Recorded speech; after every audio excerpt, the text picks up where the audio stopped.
Hey, hi guys, welcome back to Sandeep Studios. First of all జై ఎన్టీఆర్ అని అయితే comment చేయండి. ఎన్టీఆర్ అన్న ఫ్యాన్స్ మొత్తం చూస్తున్నాం కదా, 2 కట్అవుట్స్ అసలు వేరే లెవెల్ ఉన్నాయి. నాకు అసలు ఎట్లా అనిపిస్తుంది అంటే నాకు అట్లా అనిపిస్తుంది కట్అవుట్స్ చూస్తుంటే.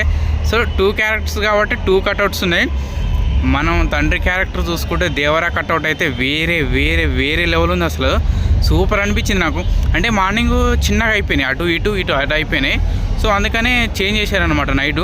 సో చాలా టైం పట్టింది. ఇప్పుడు 1 o'clock షోలు అయితే ఉన్నాయి. వేరే సెలబ్రేషన్స్ అయితే అటు సైడ్ అవుతున్నాయి. మెయిన్ సుదర్శన్ సైడ్ అయితే మనకి సెలబ్రేషన్స్ అవుతున్నాయి. సో ఇటు బ్యాక్ సైడ్ నేను కట్అవుట్స్ కవర్ చేస్తున్నాను అనమాట. సో వేరే లెవెల్ అనిపిస్తుంది నాకు 2 కట్అవుట్స్ చూస్తుంటే. మన తండ్రి క్యారెక్టర్ కట్అవుట్ చూస్తుంటే నిజంగా చెప్తున్నా, నాకైతే ఏమని అనుకోండి, నాకైతే పెద్ద ఎన్టీఆర్ గారు గుర్తొస్తున్నారనమాట. సో అలా ఉందన్నమాట కట్అవుట్. నాకైతే సంతోషం ఆగట్లేదు. సో ఎందుకంటే అసలు ఇక నేను ఎంత పెద్ద ఫ్యాన్ అంటే ఎన్టీఆర్ అన్నాక అంత పెద్ద ఫ్యాన్ని. సో ఎన్టీఆర్ అన్న ఫ్యాన్స్ మొత్తం కామెంట్ చేయండి జై ఎన్టీఆర్ అని. సో 1 AM షోతోటే మనకు తెలిసిపోతుంది వేరే ఎట్లా అనిపిస్తుందో సినిమా అయితే 100% బ్లాక్ బస్టర్ అయితే కొట్టబోతుంది. మనమైతే డే 1 అయితే 150 అని చెప్పుకోవచ్చు. మినిమం అయితే 100, ఇక అంతకంటే ఎక్కువ అయితే 150 చేసుకోవచ్చు అనమాట మనం. సో ఆల్రెడీ ఇప్పటికే రికార్డు క్రియేట్ చేసింది మన సినిమా. ఆల్రెడీ 80 crores దాటిపోయింది బుకింగ్స్ తోటే.